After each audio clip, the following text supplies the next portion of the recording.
Yes. I think if one has been unfaithful, we have both done it. Yeah, well, then it cancels it out, doesn't it? Yeah. I don't have an answer to that. I'm sorry, I left that as like a question directly for you, whereas it was more of a rhetorical question, as in I don't think any of us have the answer. Welcome to How to Take the Lead, the podcast where we challenge the myths and stereotypes of what it means to be a leader today and help you to succeed in post without compromise. I'm Lee Griffith. And I'm Carrie-Anne Wade, and together we will be your guides, questioning everything we've ever learnt about leadership, sharing our experiences along the way, and inspiring you to make a real impact in your role. Visit howtotakethelead.com for show notes, past episodes, and to join our community. Enjoy this episode.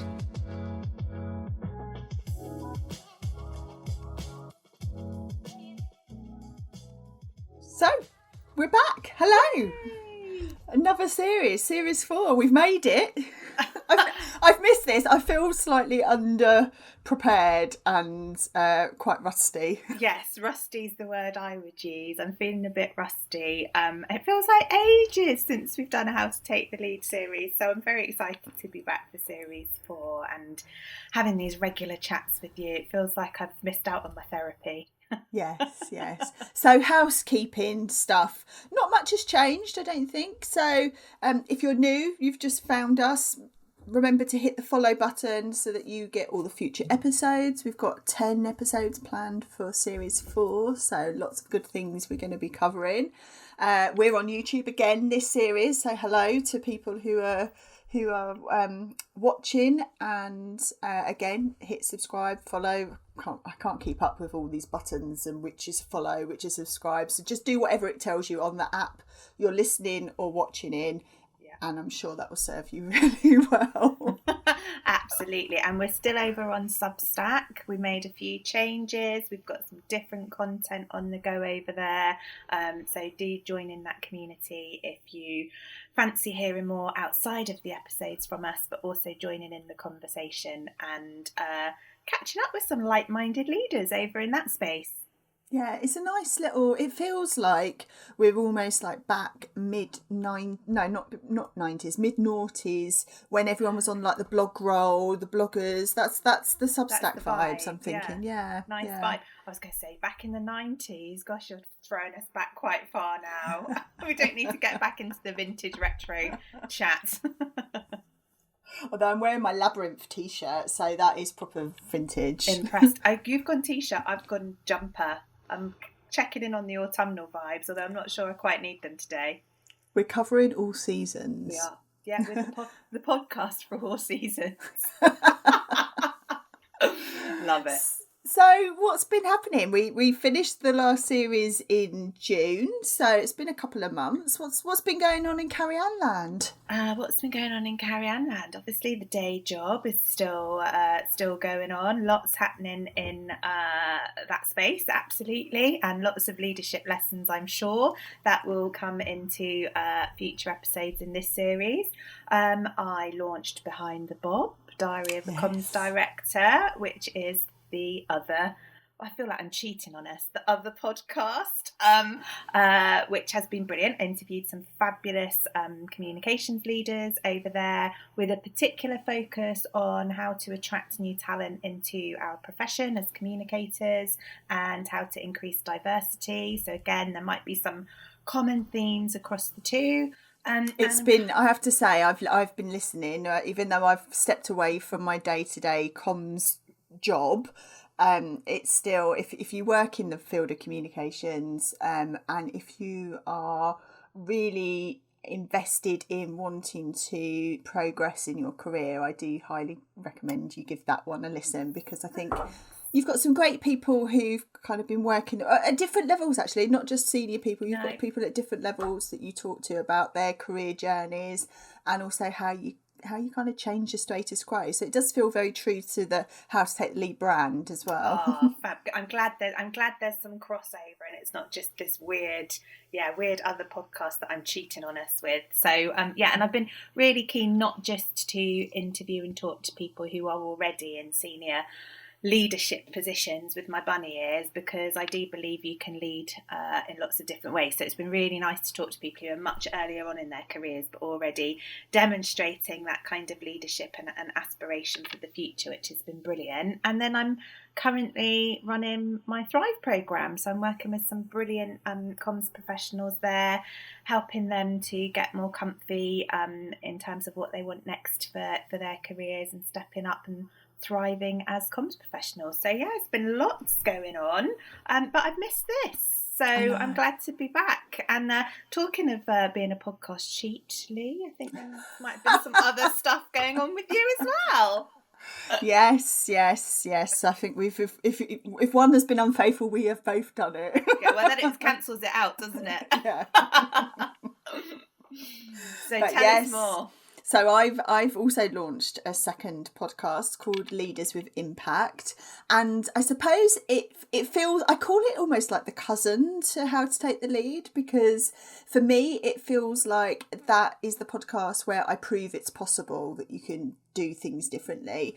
We talk a lot on this podcast about our own challenges and experiences and stories, and we call out the bad behaviours that we see, but we also talk a lot about how can we take action and show that there's something different, and I'm hoping that's what I'm starting to do with that other podcast. So it's built into the portfolio rather than taken away from what we talk about here. I have to say, honestly hooked after the first episode, and after the first guest even, totally coming away with loads of inspiration already. I think I've been quoting it to people at work as well. A few of the comments from your first interview with Paul Matthews, yes, just making sure I've got his name right, it was just brilliant. And I've been quoting next practice, not best practice, and all sorts of other things. So already hooked. So again, of course we'd love each other's podcasts. It would be weird if we didn't, but definitely take a listen. And cousin of How to Take the Lead. Lots more there for leaders to listen to. Absolutely. So congrats on the new podcast.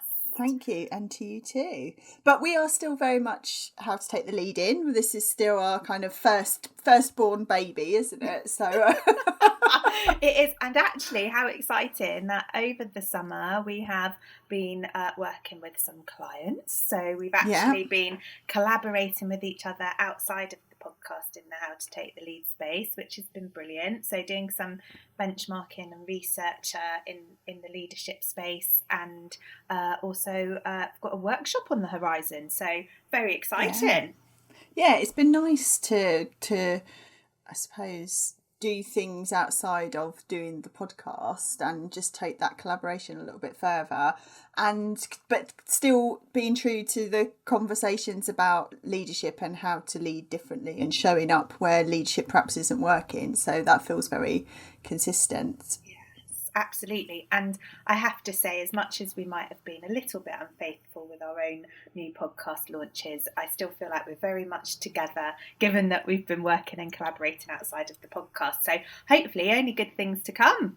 Yes, indeed. We've got a lot coming up this series.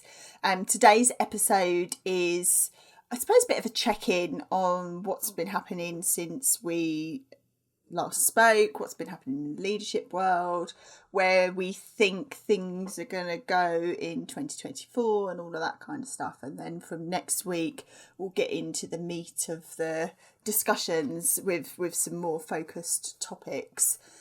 So anything else from you in terms of what you've been up to since June? Have we covered? I mean, it feels pretty busy. Yeah, I mean, otherwise just life, and I might have squashed a little bit of sleep in there somewhere along the way. How about you? Yeah, it's been pretty much the same here. I mean, my if anyone's followed me on social media, you will have realised that I disappeared for a little while because I was in exam hell, taking the next stage of my coaching accreditation with the International Coaching Federation, which thankfully I passed, because there's no way on earth I was going to be resitting it. I got my little badge in the post yesterday saying that I'm on your socials. Yes. So that felt like a big, I suppose, from a professional point of view, and we talk a lot about CPD and continuing to develop in your leadership role, whatever that might be. And coaching is one of those worlds where it's not professionally kind of regulated anywhere. There are professional bodies, but you don't have to, unlike other professions, you don't have to be a member to. But it's really important for me from a ethical point of view, from a demonstrating that I'm actually a coach and not a one of these fake coaches that say they can make you millions that seem to appear online. I want to draw that distinction. I mean, geez, if you were one of those, I think I'd be doing lots of different things in my life right now, because I'd be hoping that you'd have coached me into my millionaire lifestyle.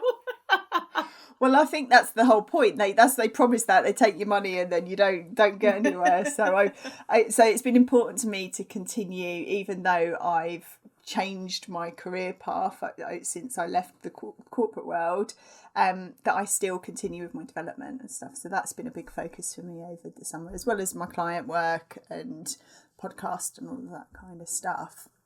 But there has been lots happening in the world. Hasn't there just?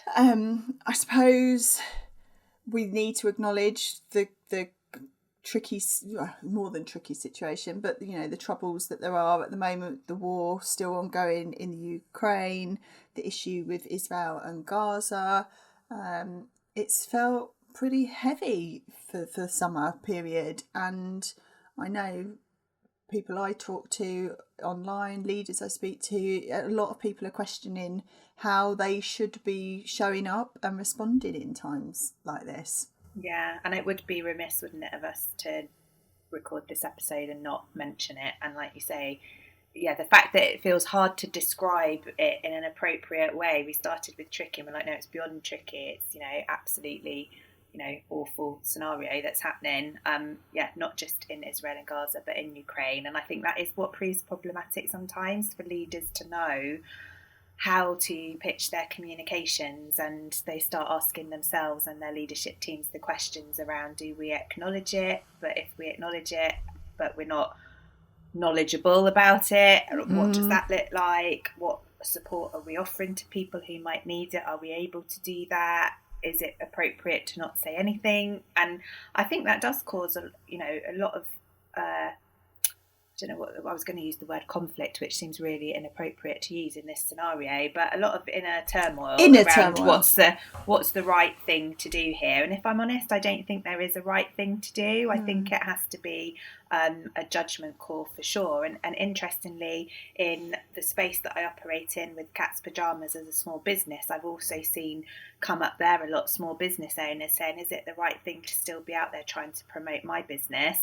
when this is going on? And I guess there is something about trying to strike that balance, if it's at all possible, of recognising the impact of these situations on people and being compassionate about that, and acknowledging that that's happening in the world, whilst also recognising that sadly life everywhere else continues and you have to find a way through that. I think it definitely is a challenge for people. I don't know what your thoughts are, Liz. Well, I think, and it's not necessarily a direct comparison, but I think often large organisations, particularly those who might be public facing or public sector, where they are serving the public, often have that turmoil because they will be seeing they'll be delivering the best and the worst in the service, and some people will be having really, really poor, shitty experiences with an organisation and will find it really distasteful when they then see said organisation celebrating its staff or saying something good that's happening and all of that kind of stuff, because that's not been their experience. But then you've also got thousands of staff who need to be motivated, or there'll be as many people having a great experience of the service that's being provided by them. So there's always going to be that push and pull and that tension between how people are going to react to the stuff that you do. I think as a leader, it's about how are you showing up with that integrity, with that acknowledgement, but also being mindful that you can't respond to everything. And I think this particular issue of the last couple of months, there's been a lot of talk about what's the mental toll that it's taking. How is it affecting people's mental well-being? Just seeing all that news and hearing the stories and whatnot. And sometimes the right thing is to say, I need to step away, and it's not for me to comment on. But I suppose as a leader, you need to be asking yourself some key questions, don't you? Is this issue impacting the business? Is it directly affecting my staff, my stakeholders, or the people that I serve?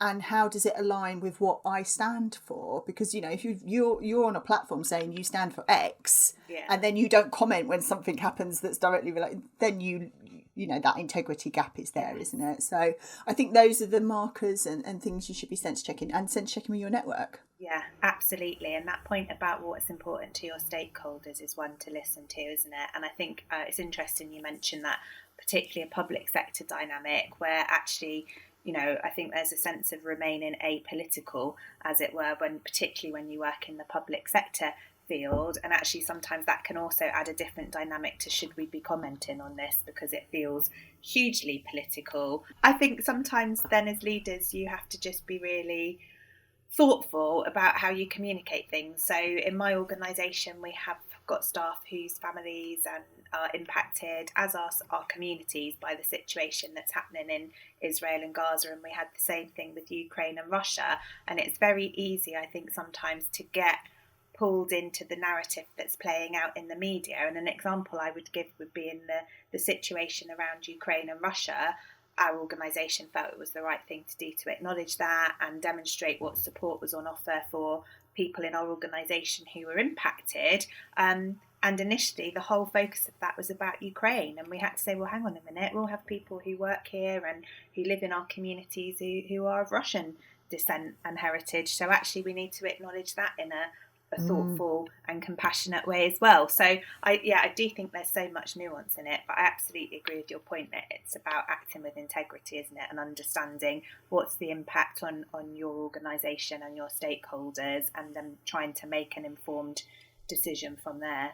Yeah, and sometimes showing up and giving a response might be that you are saying and doing something very specific to the situation, but sometimes it might be, I'm not the best person, but I'm going to direct you to better places that are resourced to help you cope with this, and that's fine too. Do that signposting to other places, because you can't be expected to be the expert in everything, and actually it would be very disingenuous to try to be. So actually, yes, sometimes the answer is acknowledge it, that there is a situation happening that is having an impact, and here's the place for people to go if they want to know more, find out more. Yeah.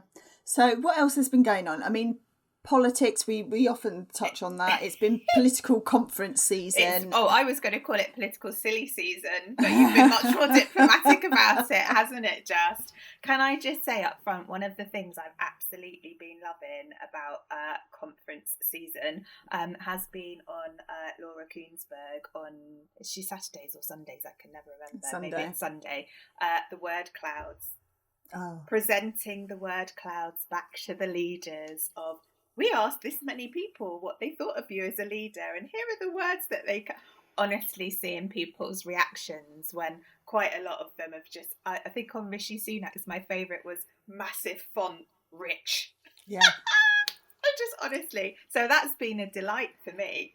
I wonder how many organisations though do exercises like that of their leaders to tap in. I know people do staff surveys and blah blah blah, but how much are they really tapping into what people think about them and understand? That would be quite an interesting exercise. And is there a way to do the 360 degree feedback like that? Because I've been involved in 360 degree feedback on both sides, but it is still quite a small selection of stakeholders, isn't it, that give that feedback. But the word cloud thing, I honestly thought that was brilliant. So yeah, maybe there's a way to just think about how you can do that and capture opinion, because huge amounts of learning, although I'm not sure how some of our political leaders are intending to learn from some of that, but learning how to respond to challenging feedback is probably also a good one. Well, it's an interesting one, isn't it, because it all depends the lens in which you're viewing that information. So the fact that we see rich really writ large as a negative thing is because we're looking at it through our lens of... Absolutely. But for him and for the Conservatives, where they want to promote wealth and all of that kind of stuff. That might well be exactly what he was aiming for with his whole persona and how he's being perceived. And I know there's more than one political party, and I don't want to end up doing some Rishi bashing, but also the fact that his wife introduced him at his conference I thought was a bit random. I don't know why. I just thought, this is all a bit weird. And it got weirdly quite a lot of backlash online for like positioning her as here's my wife introducing me, rather than being like, I've got this powerful woman in my life who's supporting me. So it was just interesting to see again. But in America, you think about the Obama campaign, and Michelle Obama, would get up and hype up her husband before he came on stage as part of the campaign. But we all celebrated that, so it's interesting. Yeah, I don't know if there is a right or wrong answer to that. Maybe it's I didn't watch it personally, so I can't form a view. But was it style and approach rather than the actual act that might have been the issue? I don't know. And I wonder if it was style and approach and history. So not forgetting that there's been a lot in the press, hasn't there, about Rishi's richness due to his wife and all of that kind of stuff. So it's just been quite entertaining. We've had Keir Starmer covered in glitter bombed, in fact, at his conference. So there's been all sorts going on, and I guess the bit that is of most interest to us is the way in which, as leaders, those people are reacting to these situations rather than the situation themselves. So and I thought actually we can all recognise situations in public town hall meetings or whatever, if you're in a leadership position and you're doing things in public where yes, maybe you've not had a glitter bomb or someone storm the stage, but I remember doing events, and I've had protesters stand up and march around, and I thought he handled it pretty well, actually. He stayed calm. He used it to kind of get in, to make his point, to bridge back into his speech afterwards. I actually think the rolled up sleeve shirt worked for him as a look. So he styled it out, quite frankly. I think so. Added a bit of extra sparkle. So it has been interesting to see how everything's been playing out in that space, for sure. And the World Cup was the other thing that happened. It feels like an age ago, but that's been a really interesting. So first of all, massive big up to the women's England football team and the leadership there, because it feels like that had a massive impact. But all of these brilliant, female power, leading, winning, all overshadowed by what happened with the president of the Spanish FA. How did that play out? What a way to handle being criticised. Just dig your heels in further, Luis Rubiales, and say, nope, I will not resign. I didn't do anything wrong. Everybody needs to just get off their high horse about it. And I was thinking, oh my God, this is not the handling plan I would have offered to him if he was my leader. No. I mean, we've talked in previous episodes, in previous series about, sometimes an apology isn't the right way, because then you need to. So he definitely took that. He's obviously listened to that episode and took that advice absolutely to the T without listening to the rest of it. Yeah.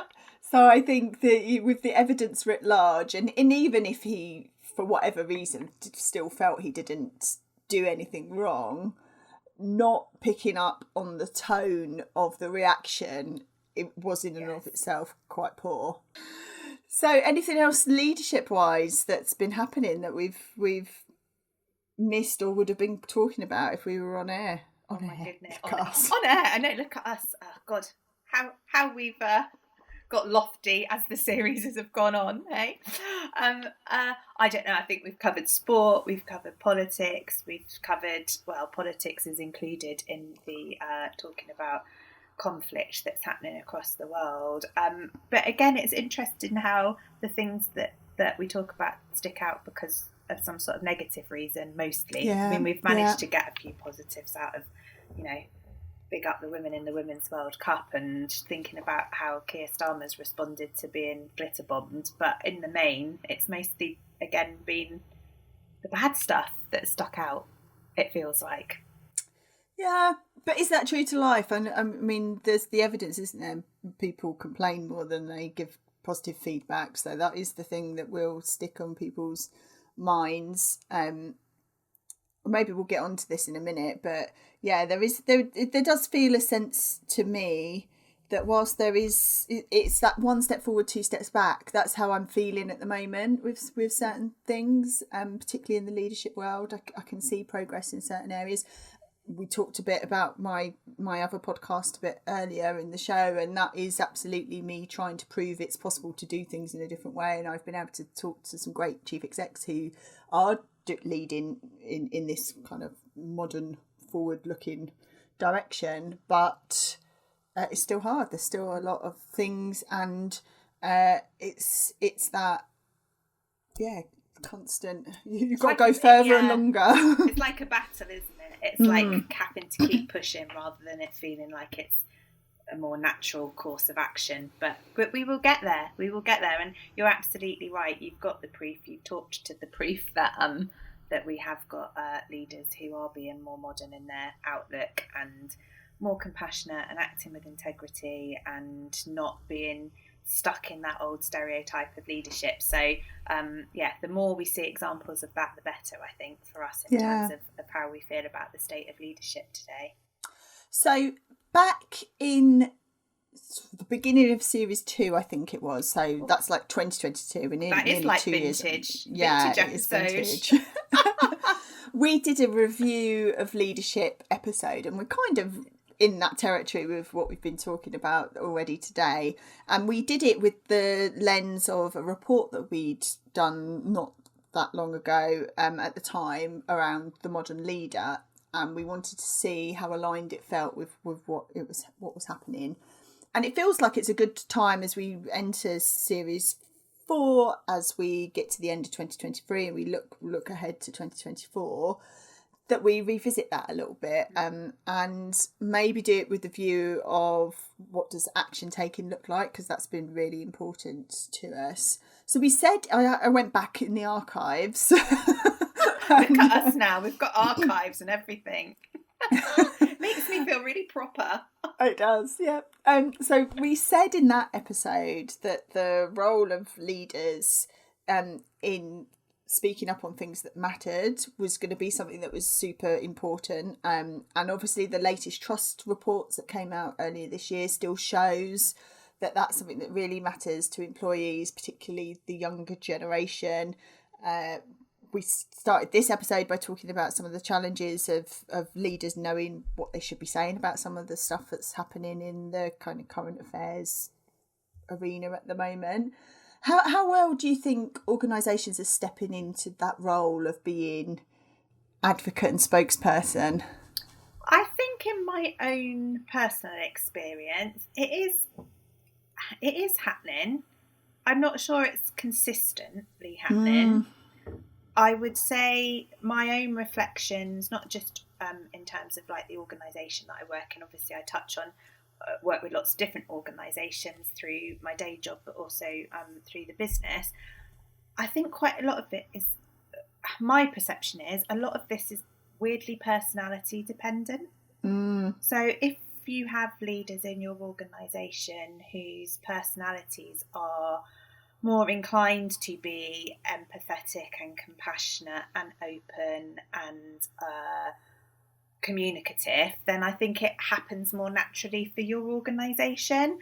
I think where organisations have leaders whose personality type is maybe to perhaps be a bit more closed off to other people's views, maybe, my way is the way and I'm not open to anything else, it feels like that's where it doesn't happen. And obviously in leadership teams there's often a mix of all of that in the dynamic, and I guess it's about how much influence some of those voices have to be able to suggest that actually this is an issue that we really need to be taken seriously.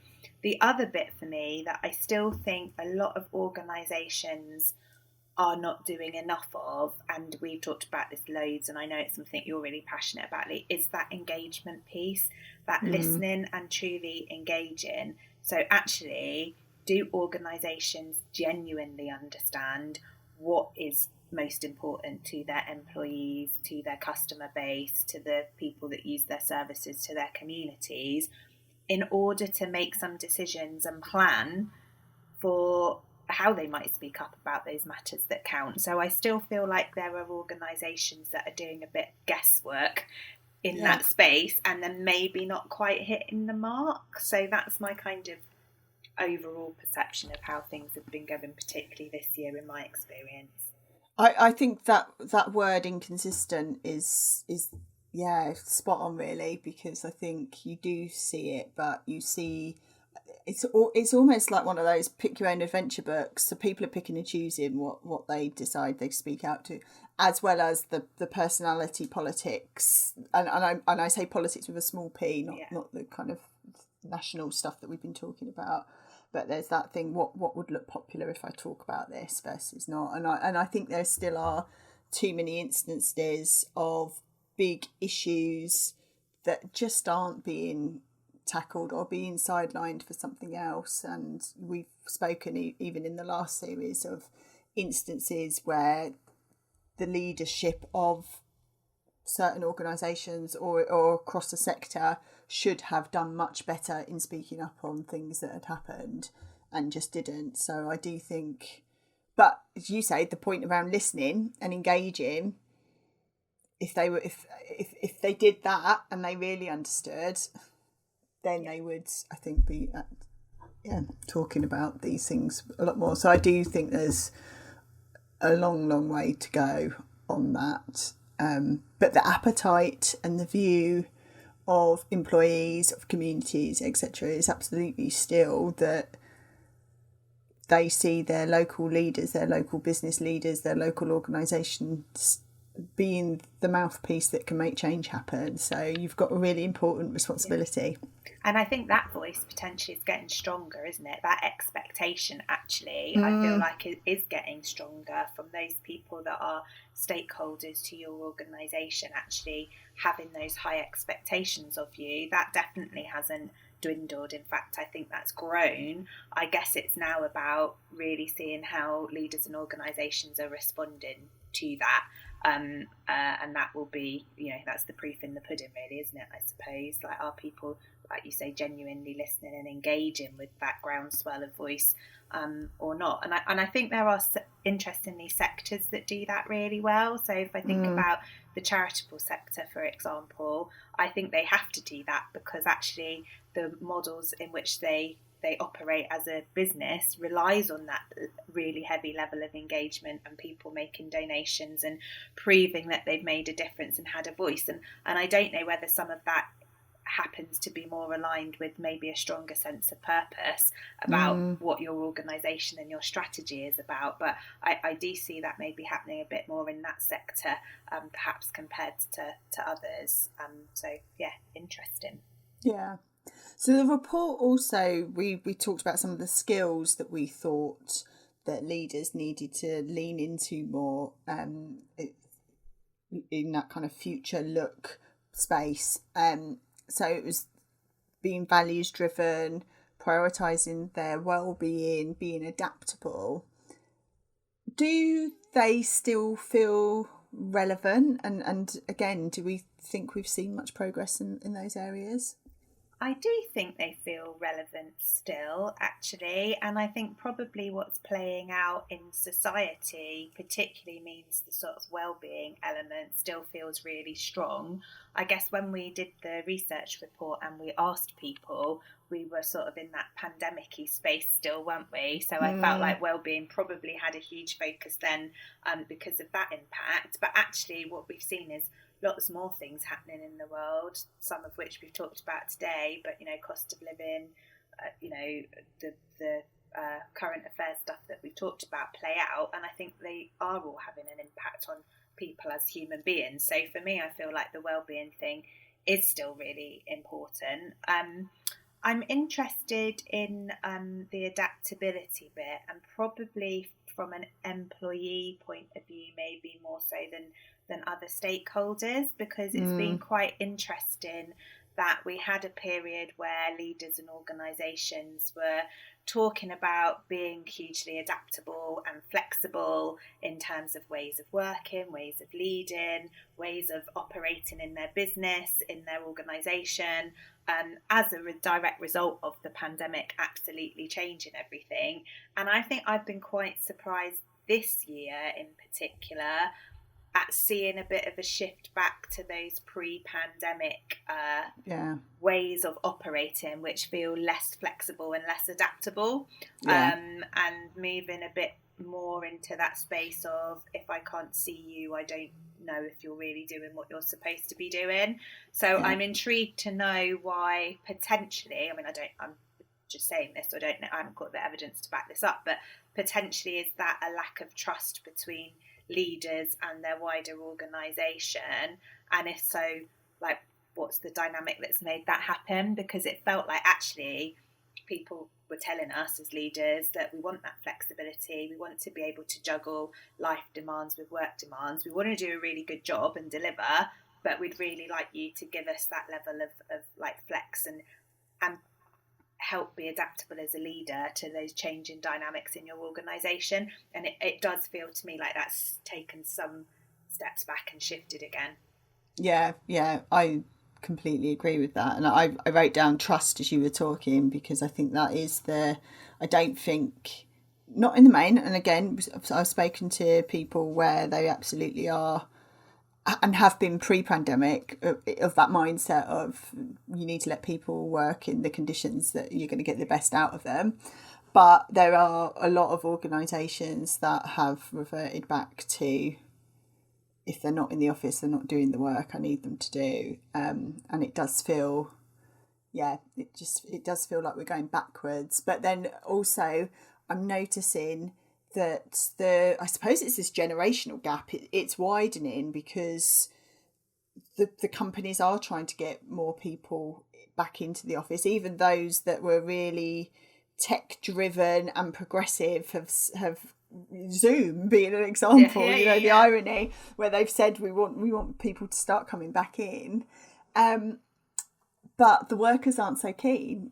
People are starting to look for new opportunities. They're trying to seek out organisations that will suit their lifestyle. So that values alignment piece is being even more important.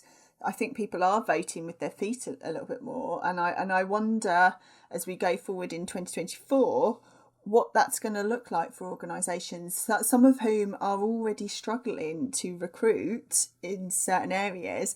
I don't see the benefit of them being, more restrictive. Yeah, absolutely. And I think it's interesting you saying about that values alignment piece. And I know the research report said values driven was key in terms of what people were looking for from leadership. And definitely through the mentoring that I do, more and more that question is coming up for people around, do my values feel aligned with the values of my organisation? And more I think the response is becoming uncomfortable for people. And as individuals that can be challenging, because people need to work and need to pay their bills, and it's not always as easy as we've talked about in previous episodes, is going, okay, your values don't work there anymore. So sometimes it's about what are the impacts you can have to try and create some of that alignment, or what are the coping strategies you might need to put in place. Well, perhaps you have to continue to work in those organisations where that values alignment isn't there. But I feel like that's talked about more, like people actually use those words more, like, I don't feel my values are aligned with those of my organisation, and that's making it really difficult for me to be impactful in the workplace. And so I don't know whether it's because my ear's more tuned into that, or whether people actually feel more comfortable having that conversation now. I don't have an answer to that. I'm sorry, I left that as like a question directly for you, whereas it was more of a rhetorical question, as in I don't think any of us have the answer. I wasn't expecting you to blow me away with some big response to that, Lee. Sorry. But why don't you know? You know everything. You're my go-to person for all of these issues. So what else are we predicting for 2024 in terms of the leadership world? We've talked a bit about, I suppose, this reverting back to some of the... And I don't think it's just this staying at home versus coming into the office. I think there are other behaviours that we're starting to revert back into, and I'm not liking it. Oh my goodness, I got the finger wag then. Please don't tell me I'm doing some of those bad behaviours, wagging your finger at me. I'm thinking what you're about to tell me is where you think leadership might be heading in a negative way because you've seen some of those bad behaviours. No, I was just saying, I don't think it's just exclusive to that. But so where do we think in 2024, good and bad, but what's going to be influencing leadership, I suppose, in 2024? So I definitely think over this year, so I'm hoping this continues into next year, there have been more discussions in public spaces and with leaders about issues around psychological safety and how to create environments where people can thrive, for example. So that feels really positive, and I would like that to continue. I would like leaders and others to understand more about what that truly means for them in their organisation and how they can help create some of those conditions in a genuine way. That's my thing about it needing to feel genuine. And I have definitely seen a sort of groundswell of more women speaking out in that leadership space and having a voice and potentially being a bit more demanding about what they expect from the leadership teams that they work with, how they want to operate as a leader and kind of what that means for them. So I think those vibes are definitely kind of still there and will probably continue into 2024. So hopefully they're good things that might carry on. So I don't know about you on the good front, Lee, what your thinking is on the positives for next year. One of the things that, again, it's hard to know whether it's been manifested because that's what I've been focusing on or not. I say with a massive tongue in my cheek. But this whole concept of self-leadership, and we're going to talk about that later on in this series, but I do think that there's I'm noticing it more and more of leaders taking that time to be more aware of the impact that they're having and doing more work on themselves and how they want to show up as the type of leader that they are, and also just like that clarity of these are the boundaries that I'm going to work to, this is the type of leader I want to be, all of that kind of stuff. So I think that focus on self-leadership, I call it, I think will have more prominence over the next year. I think there are things, and I don't know yet whether there's probably good and bad for this, but I think the role of AI and tech is probably going to be interesting to see what that means from a leadership world and a kind of leadership perspective. Will it help or hinder? Will people embrace it? Or again, is it something to be scared of? I don't have the answers, but I think it's going to be an interesting one to look through a lens of. And I think on that point of the AI and tech, the trust issue comes back in, doesn't it? Because not knowing how that will play out in the leadership space, I think leaders might need to be quite thoughtful about how they embrace AI, given everything that we've seen around kind of fake news, fake people, fake everything in terms of conversation that's all being generated digitally. So again, it's that I hope what doesn't happen is that leaders become hugely reliant on digital tech and AI to do some of their leadership role for them, which are the bits that really they need to be doing themselves, because that's where the growth and the learning is. So that would be my only worry in that space. But I think leaders do need to do a lot of learning and really get to grips with what impact that's going to have not just for their sector, organisation and business, but like you say, for them as a leader and their leadership teams, for sure. I think the equity and inclusion agenda is going to continue to be prominent next year as well. I think probably the negative instances are the things that are going to continue to draw light to the issues. But I say this having seen a letter that came out. I know you work in the health service. I know what you're going to say, and I'm already got my heckles up. And so this kind of diktat from central government around organisational approach to managing equality and diversity in organisations in the health sector in particular came out last week, or at the point that we're recording anyway, last week.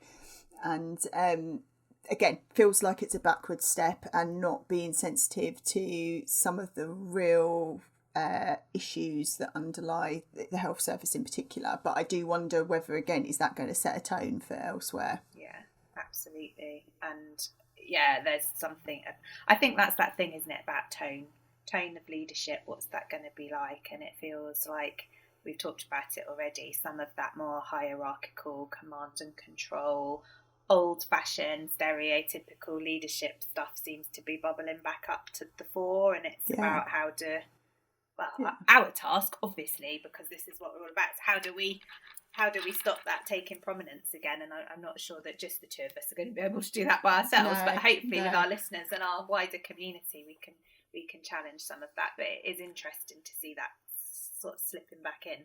Yeah, and I, next year is all going to be around election ramp up, isn't it? And that we talk about tone, that is going to set a tone. And we've talked a bit about populism and the fact that people are playing for points and saying things just to try and score on that populist front.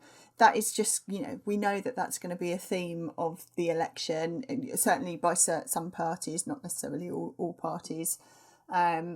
I think it's going to distract and it's going to throw a lot of things into the debate that, again, could be undoing work and progress. Feeling a bit sad now. In fact, I'm going to reframe that. I'm all about the reframe this year. I'm reframing that. I'm not going to feel sad about it. I'm going to feel like it set me a challenge to want to make sure that I don't slip into that sort of space, and think about how I can use it to motivate me and us through the collaborative that we're part of to really try and challenge some of that.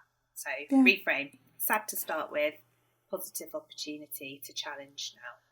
Yeah, and there are people out there. We just need to find those people, and it will be small steps, and one step forward, two step back is how it's felt. We take another step forward at some point, and we have to find what that is. Absolutely.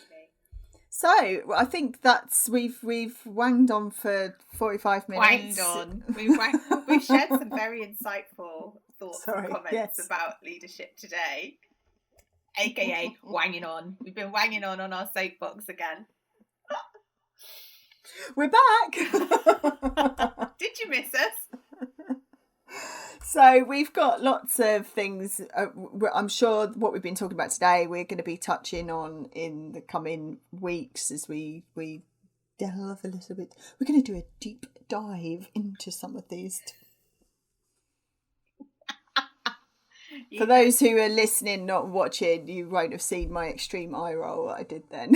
Yeah, she didn't mean it. She was just using that weird leadership language that we don't like on purpose. So we'll be back. Yeah, I think that's all. We've got an outro that will play, so I'm not going to say anything else. See you next time. Thanks for listening. Don't forget to hit follow to make sure you get the next episode. And if today's discussion resonated, please leave a review on Apple Podcasts. We also have our Substack community where you can get behind the scenes info, ask us anything sessions, and build your network with like-minded leaders. Visit howtotakethelead.substack.com to find out more. And if you want to work with us to challenge and change leadership in your organisation, get in touch by dropping us an email, howtotakethelead@gmail.com, or DM us on the socials. Until next week, get out there and take the lead.